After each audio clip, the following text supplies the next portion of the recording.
NVS Nagendramma గారు గుంటూరు వాసి. గత 25 ఏళ్లు పైగా మన సులభతర యోగాన్ని సాధన చేస్తూ బ్రహ్మజ్ఞానం నుంచి ప్రొఫెసర్ వరకు ఎదిగారు. అనేక స్కూల్స్‌లో, కాలేజెస్‌లో కూడా ఫౌండేషన్ కోర్స్ కండక్ట్ చేస్తూ వస్తా ఉన్నారు. ముఖ్యంగా భారతీయ యూనివర్సిటీ వాళ్ళకు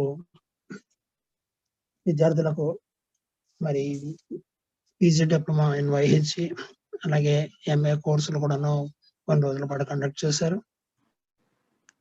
ఆచార్య నాగార్జున స్కై ట్రస్ట్ లో భారతీయ యూనివర్సిటీకి ఎంఏ చేస్తున్నటువంటి వాళ్ళకు కూడాను కొంతకాలంగా చేసిన వాళ్ళందరికీ కూడాను కొన్ని సబ్జెక్ట్ వర్క్ తీసుకోవడం జరిగింది.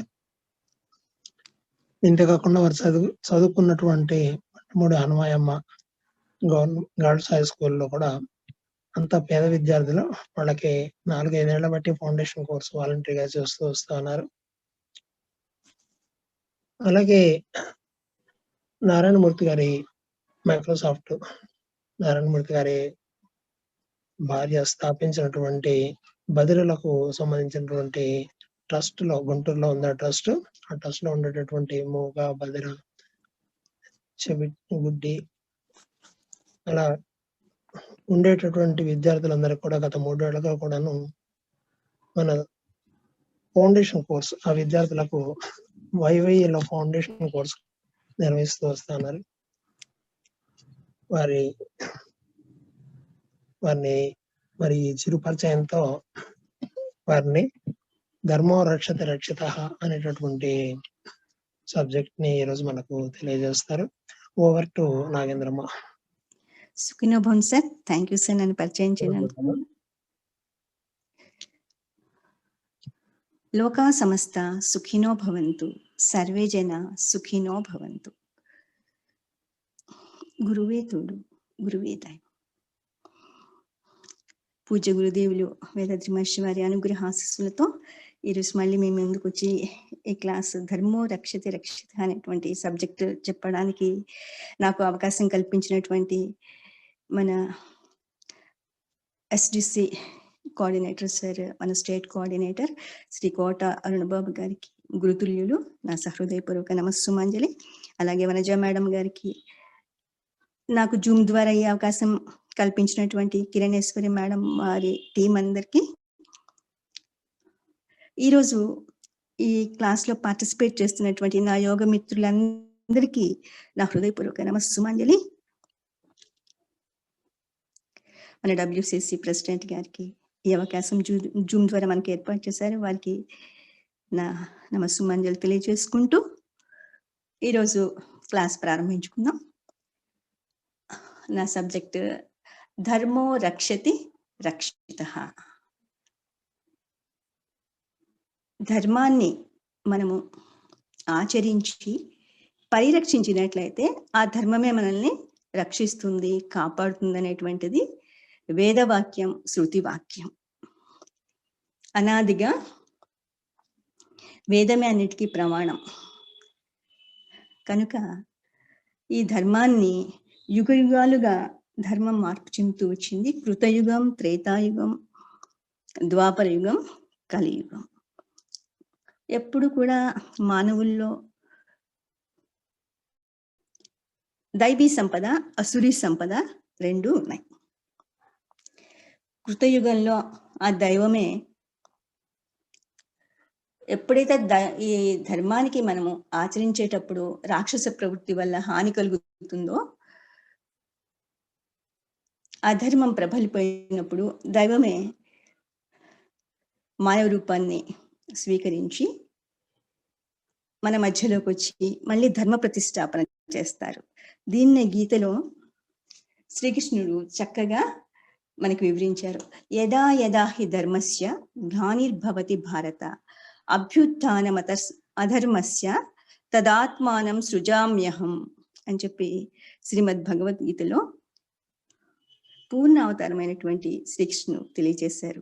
అర్జున్ని వ్యాజ్యంగా పెట్టుకొని సమస్త ధర్మాలని కర్మాచరణి, జ్ఞానయోగం, సాంఖ్యయోగం ఇత్యాదిగా ఉన్నటువంటి సుసంపన్నమైనటువంటి ధార్మికతను అంతటిని కూడా మనకి అందించారు.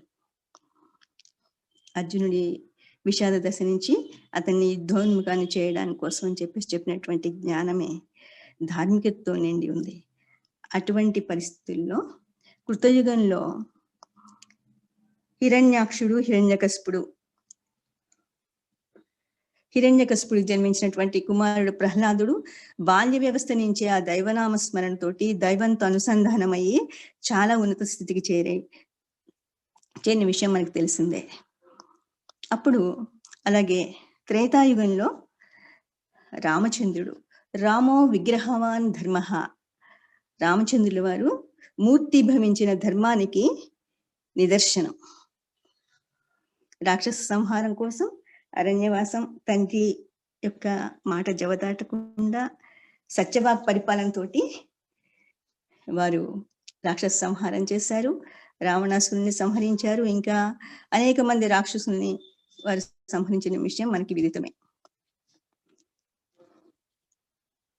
ద్వాపర యుగంలో శ్రీకృష్ణ పరమాత్మ, పాండవులు, కౌరవులు ఇరువురి మధ్య కూడా అధర్మం, కౌరవులు అధర్మాన్ని ఆచరిస్తూ ఉండేవాళ్ళు, పాండవులు ధర్మాన్ని ఆచరిస్తూ ఉండేవాళ్ళు. కనుక ఆ ధర్మం పక్కనే శ్రీకృష్ణ పరమాత్మ నుండి వారికి విజయం చేకూర్చారు. ఈ విషయం మనకు అందరికీ తెలిసిందే. దాంట్లోనే ఈ భగవద్గీతలో మనకి ధర్మాచరణ గురించి చక్కగా వివరించారు. పరిత్రాణాయ సాధూనాం వినాశాయ చ దుష్కృతాం ధర్మ సంస్థాపనార్థాయ సంభవామి యుగే యుగే. ఈ అనంతమైనటువంటి సుదీర్ఘమైనటువంటి కాలంలో, యుగాల్లో ఎప్పుడైతే ధర్మానికి గ్లాని ఏర్పడుతుందో ఆ పరమాత్మే, ఆ భగవంతుడే స్వయంగా అవతారం తీసుకొని మన మధ్యకు వచ్చి మళ్ళీ దుష్ట సంహారం చేసి శిష్ట రక్షణ చేసి ధర్మాన్ని స్థాపిస్తారు. అలాగే కలవు వెంకట నాయక, ఈ కలియుగంలో మనకి ప్రత్యక్ష దైవం తిరుమల వెంకటేశ్వరుడు. కలవు వెంకట నాయక, వెంకట అంటే పాపాన్ని హరించేది అనేటువంటి అర్థం ఉందని మనందరికి తెలిసిందే. ధర్మము యుగ యుగాలుగా 4 పాదాలను ఇది నడిచే ధర్మం సన్నగిలితూ వచ్చింది కాబట్టి ఆ ధర్మ స్థాపనకై పరమాత్మ తాను సృజనగా చేసుకొని మనలో మళ్ళీ ధర్మ స్థాపన చేసే సమాజంలో మన అభ్యున్నతికి పాటుపడుతూ వచ్చిన విషయం అందరికీ విదితమే.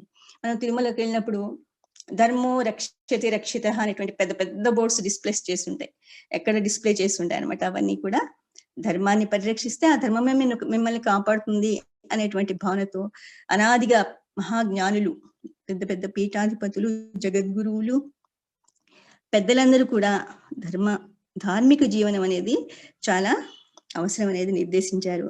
అలాగే అద్వైత ప్రతిపాదకులైనటువంటి జగద్గురు ఆదిశంకర్లు కూడా మనకి ధర్మాన్ని గురించి ఆర్ష ధర్మం, హైందవ ధర్మం, సనాతన ధర్మం అనేటువంటి చక్కటి భావనతోటి మనకి ధర్మాచరణ గురించి చక్కగా వివరించారు. అనేక స్తోత్రాల్లో వారు రచించినటువంటి భాష్యం, గీతా భాష్యంలో కానీ సమస్తమైనటువంటి గ్రంథాల్లో ధర్మానికి పెద్దపీట వేశారు. దానికి ఆచరణ యోగ్యంగా దేశం నలుమూల 4 పీఠాలు స్థాపించి ధర్మాచరణకై ఒక గురు పరంపరని ఏర్పరిచి నిరంతరము కూడా ధర్మ ప్రచారం జరుగుతూ ఉంది. అది మానవ సౌఖ్యం కోసం, మానవులు సుఖశాంతులతో జీవించాలి అనేటువంటి, లోకశాంతి జరగాలి అనేటువంటి భావనతో ఏర్పరిచినటువంటి సమాజం సౌభ్రాతృత్వంతో పరిఢవిల్లాలి అనే భావంతో ఏర్పరిచినటువంటి ఈ మహా విషయంలో మనం అందరం కూడా చక్కగా అవగాహన చేసుకొని దాన్ని ఆచరించడం కోసం ఎప్పుడో జగద్గురు ఆదిశంకర్లు 8వ శతాబ్దంలో ఉన్నటువంటి జన్మించిన మహానుభావులు. 12 శతాబ్దాలైంది అయినప్పటికీ వారు మనకు అందించినటువంటి జ్ఞానం చాలా విలువైంది. అదే కోవలో మన పూజ్య వేదాద్రి మహర్షి వారు, పూజ్య గురుదేవులు 20th and 21st century 20-21 శతాబ్దాలకు సంబంధించిన మన గురువు గారు దీనంతటిని కూడా అత్యంత సులభతరం చేసి మనకి ధార్మికత గురించి చాలా చక్కగా వివరించారు. అసలు పరిణామ క్రమంలో మానవుడు ఏ విధంగా రూపుదిద్దుకున్నాడు, ఈ భగవస్థితి అంటే ఏంటి, ఆ భగవస్థితి నుంచి భగవస్థితికి ఉన్నటువంటి లక్షణాలు పూర్ణము, శక్తి, జ్ఞానము, కాలము 4 గుణాలతో మిళితమైనటువంటి ఆ దివ్యమైన శక్తి పరిణామ క్రమంలో ఏ విధంగా చరాచర జీవకోటిగా పంచభూతాలు అనేకమైనటువంటి చరాచర జీవకోటిగా ఏక జ్ఞానేంద్రియ నుంచి 6 జ్ఞానేంద్రియాలు ఉన్నటువంటి ఈ సర్వోత్కృష్టమైనటువంటి మానవుడిగా ఏ విధంగా రూపుదిద్దుకున్నాడు అనేది మనకి చక్కగా స్వామీజీ వివరించారు. ఆ భగవస్థితి సామర్థ్యాలైనటువంటి తన్మార్పు, పరివర్తన, కార్యకారణ సిద్ధాంతం అనేటువంటి ప్రక్రియలు కూడా చక్కగా వివరించి మనకి స్వామీజీ మనకి ఆ ఫిలాసఫీని ప్రతి ఒక్కళ్ళు కూడా అవగాహన చేసుకొని మానవుడిగా పుట్టిన ప్రతి వ్యక్తి తరించాలి అనేటువంటి సద్భావనతో ఆ వేదాల సారాన్ని అంతటినీ కూడా స్వామీజీ ఎంతో సింప్లిఫై చేసి మనకి ఆచరణ యోగ్యంగా అందించారు. దాంట్లోనే మన జీవన లక్ష్యం ఏంటి అనేది చక్కగా స్వామీజీ మనకి వివరించారనమాట. మానవుడి జీవితం అంటేనే ప్రకృతి సమాజంతో వ్యక్తులు సమాజం వీటితో ఈ మూడింటి కలయికని కలిగి మనం తెలుసుకొని ప్రకృతికి అనుగుణంగా జీవిస్తూ ఆ జీవిత కాలంలో పరిపూర్ణత పొందడమే మానవ జీవిత లక్ష్యం. దానికి గాను మన జీవన తత్వాన్ని స్వామీజీ ఈ జీవితము వ్యక్తి, ప్రకృతి, సమాజం అనేది మూడింటి కలయికతో ఏర్పడింది కనుక అనుసంధానం ఉంటుంది కనుక ఇందులో మనం సమాజ తత్వాన్ని కూడా పరిశీలించి అవగాహన చేసుకోవాలి. అదే జీవన తత్వం. మానవ జీవితానికి ఇవన్నీ మనం అవగాహన చేసుకోవాలంటే మనకి ఆ దైవాన్ని గురించినటువంటి అవగాహన, భగవత్ స్థితిని గురించిన అవగాహన ఉన్నప్పుడే మనం అంటే ఏంటో మనం తెలుసుకొని మన యొక్క గుణాలు విశ్లేషణ చేసుకోవడానికి అవకాశం ఏర్పడుతుంది. అందుకని బ్రహ్మజ్ఞానము మనకి విజ్ఞానం కూడా కావాలి. మామూలుగా మనము జీవించాలంటే వస్తువుల సేకరణ మనకు అవసరమే, ఆ వస్తు సంపద కావాల్సిందే, అది కూడా ధర్మసమ్మతంగా ఉండాలి. దీనికి దైవజ్ఞానం ఉంటే మనము ఆ జీవితాన్ని చక్కగా నీతి, నిజాయితీ, విధి నిర్వహణలో బాధ్యత కలిగి ఉండడం, ధార్మిక జీవనం గడపడానికి అవకాశం ఏర్పడుతుంది. ఈ జీవన తత్వంలోనే స్వామీజీ మనకి మనిషి పుట్టిన తర్వాత మానవుడికి కావాల్సినటువంటి 3 అవసరాలు, మానవుడి కాకుండా సకల ప్రాణులకు కూడా 3 అవసరాలు ఉంటాయి. ఆకలి దప్పులు, అలాగే శీతోష్ణ స్థితుల నుంచి మనం కాపాడుకోవడం, ఆ బాధ నివృత్తి చేసుకోవడం, శరీర విసర్జన అవసరాలని తీర్చుకోవడానికి వాటిని అవసరాలు. తర్వాత 3 రక్షణలు, ప్రకృతి వైపరీత్యాల నుంచి రక్షణ పొందడం, ఇతరుల ప్రాణులు దాని నుంచి మనం కాపాడుకోవడం, అనేకమైనటువంటి అపాయాలు జరుగుతుంటాయి వాటి నుంచి కాపాడుకోవడం, ఇవన్నీ కూడా అన్ని ప్రాణులకి మనకు అవసరమైనటువంటి విషయమే. ఇంకపోతే కేవలం మానవుడు ముఖ్యంగా ఆచరించాల్సినవి 3 ధర్మాలు ఉన్నాయి. నీతి, నిజాయితీ, విధి నిర్వహణ, దాన ధర్మాలు, చారిటీ, డ్యూటీ, మొరాలిటీ, చారిటీ అని చెప్పేసి ఈ 3 కూడా మనకి నైతిక విలువలుగా పరిగణింపబడి ఈ 3టిని ఎప్పుడైతే మనం ఆచరణ యోగ్యం చేసుకొని ఆచరిస్తామో మన జీవన సాఫల్యం మనం పొందడానికి అవకాశం ఉంటుంది. అలాగే వీటిని మనం ఆచరించాలంటే మనలో జ్ఞానం ఉండాలి. జ్ఞానం పెంపొందించుకోవాలంటే శారీరకంగా, మానసికంగా మనము శక్తివంతంగా, ఆరోగ్యవంతంగా ఉండాలి. దీనికి పెద్దలు దీపం ఉండగానే ఇల్లు చక్కబెట్టుకోండి అంటూ ఉంటారు. అంటే ఈ శరీరము మనము శక్తివంతంగా, ఆరోగ్యవంతంగా శరీరము, మనసు ఉన్నప్పుడే మనం వీటిని గురించి అవగాహన చేసుకుంటే వీటిని ఆచరించడానికి, సమాజానికి మనకి చేతనైనటువంటి సహాయ సహకారాలు అందించడానికి ఉపయోగకరంగా ఉంటుంది. కాబట్టి ఆ నీతి, నిజాయితీ మనము చక్కగా ఆచరణ యోగ్యం చేసుకోవాలన్నా, విధి నిర్వహణలో బాధ్యతలు చక్కగా నిర్వర్తించాలన్నా, దాన ధర్మాలు చేస్తూ సమాజానికి తోడ్పాటుగా ఉండాలన్నప్పటికీ కూడా మనలో జ్ఞానం అభివృద్ధి చెందుకోవాలి, బాగా పెంపొందించుకోవాలి. దానికి గాను మనకి నమ్మకము, ఫెయిత్, అండర్స్టాండింగ్, పెర్ఫెక్షన్, నమ్మకం ఉండాలి. మన తెలివితేటలు, వివేకం పనిచేయాలి. అలాగే ఆ పరిపూర్ణతను గురించినటువంటి అప్పుడే మనం ఆ పరిపూర్ణత దశకి రీచ్ అవుతాం, ఆ జ్ఞానం కలిగినప్పుడే. ఇలా పెంపొందించుకోవాలంటే మనం పుట్టుకతోనే ప్రతి మానవుల్లో కూడా దైవీ సంపద, అసురీ సంపద అని చెప్పేసి రాక్షస గుణాలు, అలాగే అసురీ గుణాలు. అసురీ గుణాలు అంటే కామం, క్రోధం, అసురి సంపద, లోభం, మోహం, మదం, ఆశ్చర్యం, అరిషడ్ వర్గాలు. నాది అనేటువంటి అహంకార మమకారాలే ఈ అరిషడ్ వర్గాలకి దారితీస్తాయి. అవి ప్రతి వ్యక్తిలో కూడా నిక్షిప్తమై ఉన్నాయి. వాటిని మనము చక్కగా అదుపులో పెట్టుకొని లేదా నివారణ చేసుకుంటేనే మనకి ఆ జ్ఞానం వైపు ప్రయాణం చేయడానికి అవకాశం ఏర్పడుతుంది. కనుక ఆ కామ, క్రోధ, లోభ, మోహ, మదమాశ్చర్యాలని అదుపులో పెట్టుకోకపోతే పంచమహాపాతకాలైనటువంటి ఇతరుల్ని బాధించడం, అహింస, హింస చేయడం, ఇతరుల వస్తువులు మనకు కావాలనుకోవడం, వాళ్ళ స్వతంత్రాన్ని మనము వారికి ఇబ్బంది కలగచేయడం, ఇట్లాంటి భావనలన్నీ మనలో పెంపొందుతాయి. దానివల్ల ఏంటంటే వాళ్ళకి మనం ఇబ్బంది కలుగచేస్తాం. కాబట్టి అటువంటి పరిస్థితి నుంచి మనల్ని మనము చక్కదిద్దుకోవాలి. చక్కదిద్దుకోవాలంటే స్వామీజీ ఫస్ట్ శారీరకంగా మానసికంగా ఆరోగ్యవంతంగా మనం ఉండాలంటే ఈ శరీరాన్ని మానసికంగా ఉండడానికి, శక్తివంతంగా ఉండడానికి చక్కగా ఫిజికల్ ఎక్సర్సైజ్ రూపొందించారు. ఆ ఎక్సర్సైజ్ చేయడం వల్ల ఏమవుతుంది, మనకి శారీరకంగా మానసికంగా రక్త, ఉష్ణ, వాయు, ప్రాణశక్తి ప్రసరణ చక్కగా దేహంలో ప్రసరించి దేహము, మనస్సు చక్కగా పనిచేస్తాయి. అలాగే ప్రాణశక్తిని శక్తివంతం చేసుకోవడానికి, ప్రాణశక్తిని వివేకవంతంగా పనిచేయడానికి మనకి కాయకల్ప యోగా అందించారు. అరిషడ్ వర్గాలను కూడా అదుపులో పెట్టుకోవచ్చు కాయకల్ప యోగ సాధన వలన. ఇవన్నీ చేయడం వల్ల మనకి ఏంటంటే ప్రాణశక్తి కూడా శక్తివంతం అవుతుంది. తద్వారా మనం జ్ఞాన స్థితులు పొందడానికి అవకాశం ఏర్పడుతుంది. ఈ అరిషడ్ వర్గాలు అదుపులో పెట్టుకోకపోతే మనకి అసత్యం పలకడం, దొంగతనం, హత్య చేయాలనేటువంటి భావన, దుర్వ్యసనాలు, జూదం, వ్యభిచారం ఇట్లాంటి పంచమహాపాతకాలు చుట్టుకుంటాయి. వీటన్నిటినీ కూడా మనము దూరం చేసుకొని సత్వగుణ సంపన్నం కావాలంటే స్వామీజీ మనకి ఎంతో సింప్లిఫై చేసినటువంటి ఈ ఫిజికల్ ఎక్సర్సైజ్, కాయకల్ప యోగ, మనోవిశ్లేషణ చాలా అత్యవసరం. ఆలోచన వచ్చిన తర్వాత దాన్ని వెంటనే అమలు పరచకుండా అది మనకి మేలు చేస్తుందా, ఆ ఆలోచన వల్ల ఇతరులకి మేలు చేస్తుందని చక్కగా మనం నిర్ణయం చేసుకొని దానివల్ల ఆలోచనని మనం పని రూపంలో ఆలోచన వల్ల కర్మ ఆచరిస్తాం. కాబట్టి ప్రతి ఆలోచన రంగానే ఒక పని చేస్తాం, పని వల్ల ఫలితం వస్తుంది, పని వల్ల ఏదో ఒక ఫలితం తప్పకుండా వస్తుంది.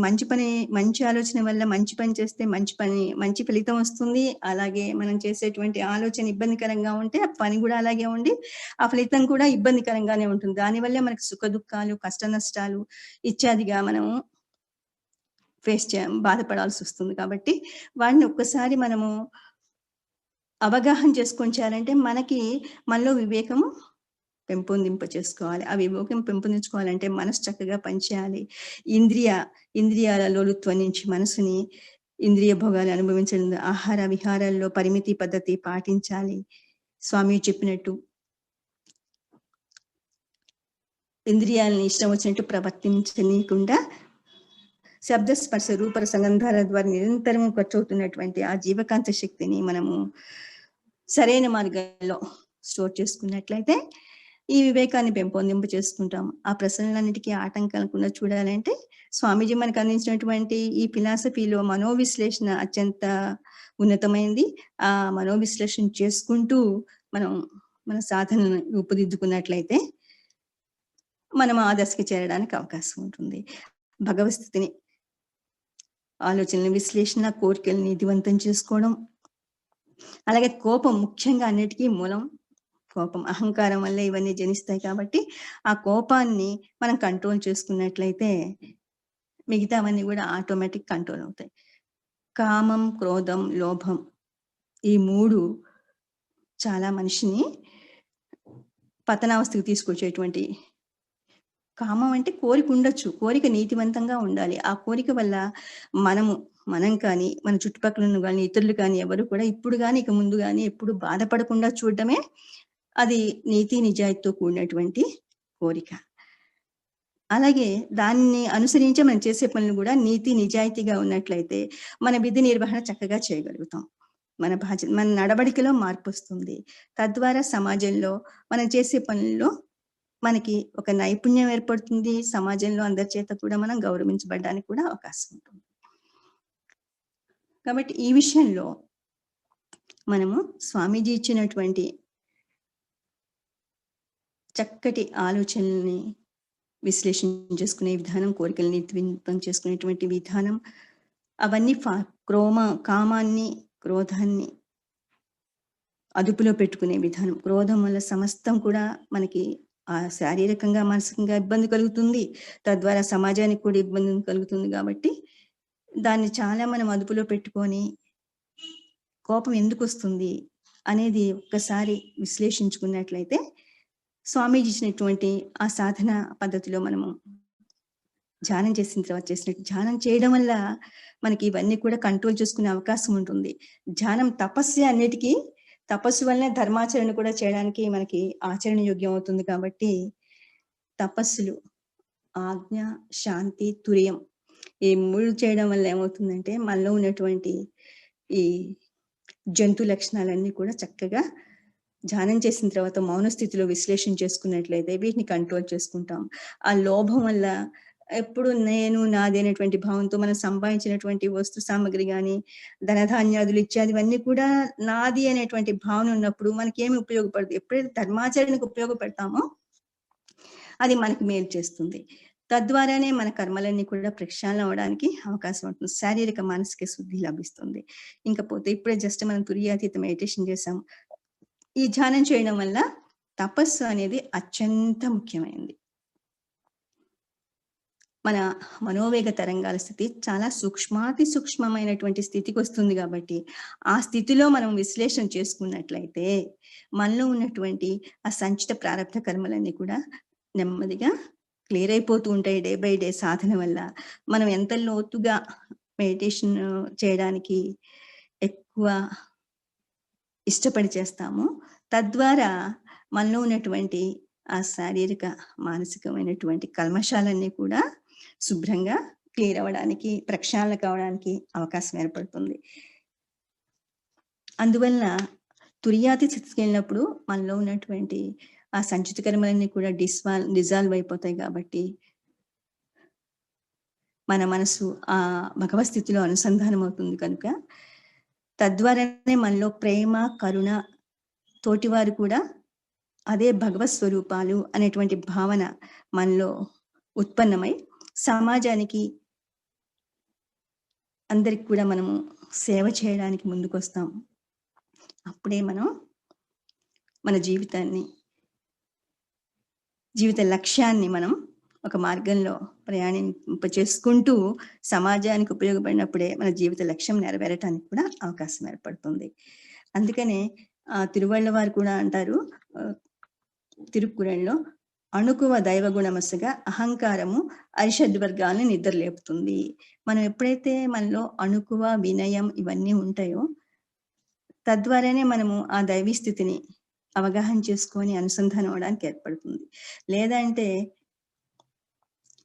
మన మామూలుగా ఉన్న అవసరాలు, అలవాట్లు, వీటి వల్ల కొన్ని పరిస్థితుల ప్రభావం ఉత్పన్నమైనటువంటి వీటిలోనే మనసు చిక్కుకుపోయినట్లయితే అరిషడ్వర్గాల ప్రభావం అధికంగా ఉంటుంది. కాబట్టి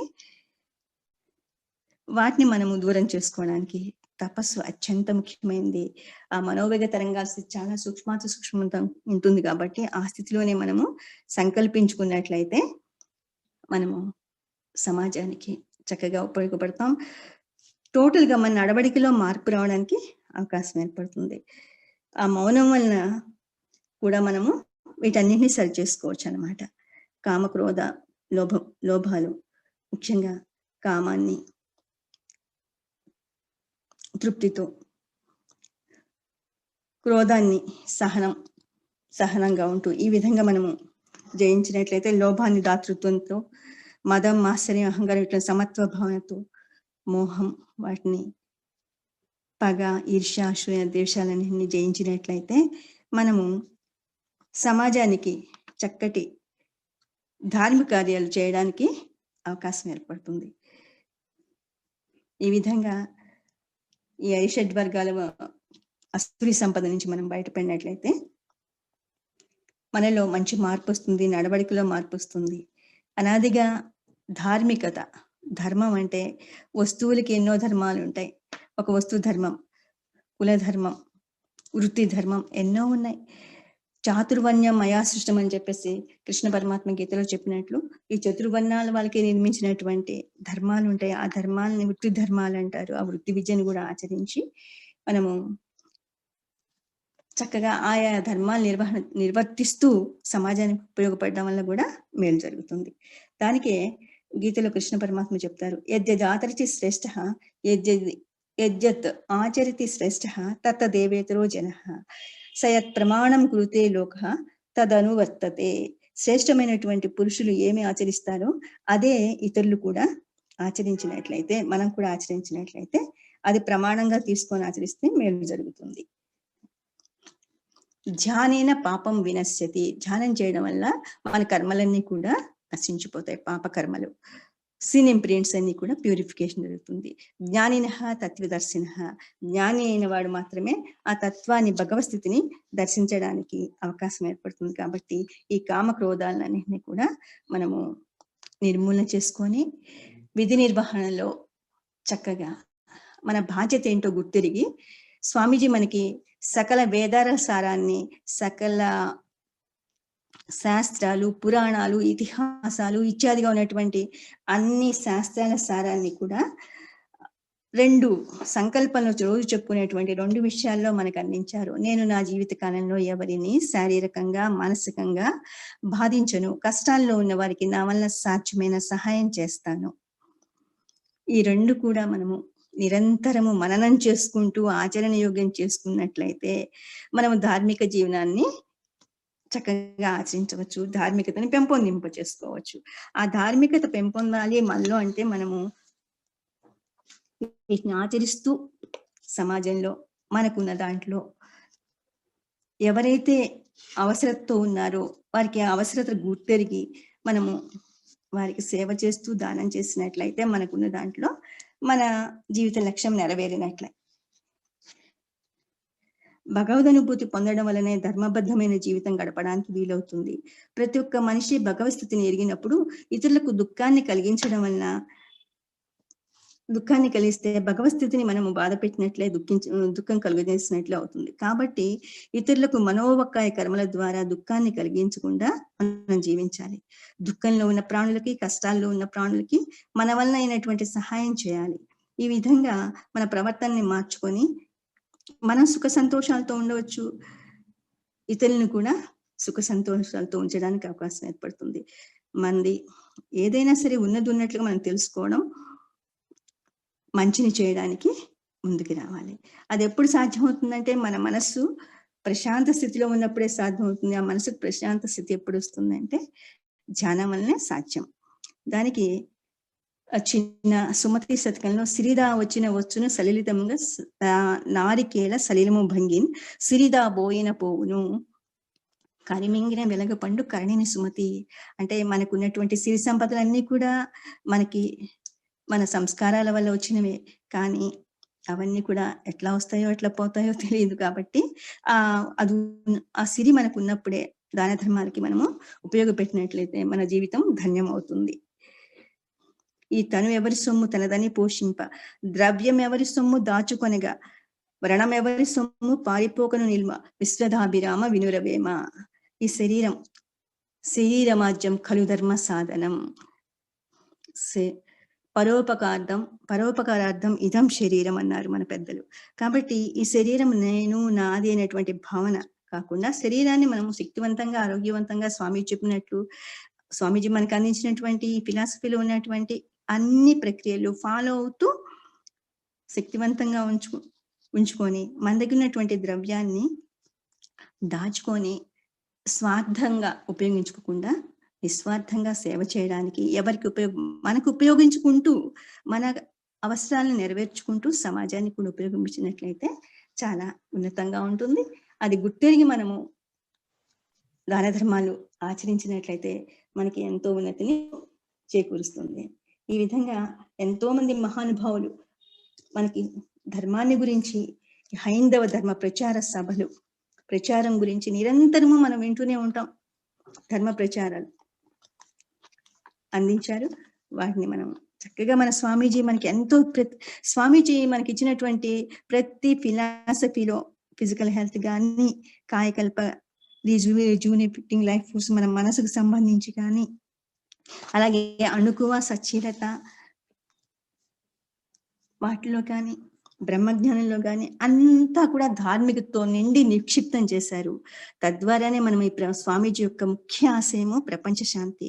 ప్రపంచ శాంతి అనేది ధర్మబద్ధంగా ప్రతి వ్యక్తి జీవించడం నేర్చుకున్నప్పుడు ఎంతో దూరంలో లేదు, చాలా మనకి దగ్గరలోనే ఉంటుంది. అందుకనే లోకశాంతి ప్రార్థనలో కూడా స్వామీజీ ఎంతో చక్కగా మనకి చెప్పారు. స్వధర్మము సర్వధర్మ సమ్మతమై దేశాభివృద్ధి కలుగునుగాక. అదే గీతలో శ్రీకృష్ణ పరమాత్మ నువ్వు స్వధర్మానుష్ఠానం చేయి, పరధర్మాన్ని ఆచరించవద్దు అని చెప్తారు. కొంచెమైనా సరే మంచిదైనటువంటి మన ధర్మాన్ని మనం ఆచరించాలి.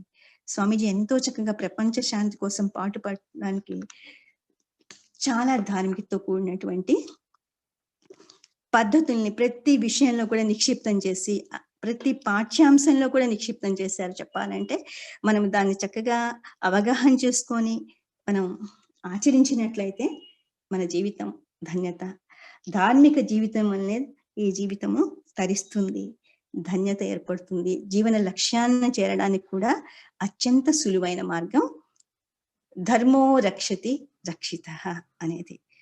ఈ సబ్జెక్ట్ నాకు చెప్పడానికి అవకాశం కల్పించినటువంటి గురువు గారు శ్రీ కోట అనుబాబు సార్ గారికి, అలాగే వనజ మేడం గారికి నా హృదయపూర్వక ధన్యవాదాలు. కిరణేశ్వరి మేడం, ఐటీ జూమ్ టీం వారందరికీ నా హృదయపూర్వక ధన్యవాదాలు తెలియజేసుకుంటున్నాను. ఈ రోజు ఈ క్లాస్ లో స్వామిజీ సబ్జెక్ట్స్ అందరికి కూడా, మన యోగ మిత్రులందరికీ చక్కటి అవగాహన ఉంది. మీరందరూ కూడా అన్ని తెలుసు, కానీ ఏదో ఈ సబ్జెక్ట్ మీద ఉన్నటువంటి ఇంట్రెస్ట్ తో నేను చెప్పడం జరిగింది. ఏమన్నా తప్పులు ఉంటే మీరు మంచిగా స్వీకరించాలని ఆశిస్తూ మీ అందరికి కూడా నా హృదయపూర్వక ధన్యవాదాలు తెలియజేసుకుంటున్నాను. లోకా సమస్తా సుఖినో భవంతు, సర్వే జనా సుఖినో భవంతు, ధర్మో రక్షతి రక్షితః. మనందరం కూడా ధర్మ మార్గంలో ప్రయాణం చేద్దాం. సుఖినో భవంతు. Thank you sir. సుఖినో భవంతు సార్.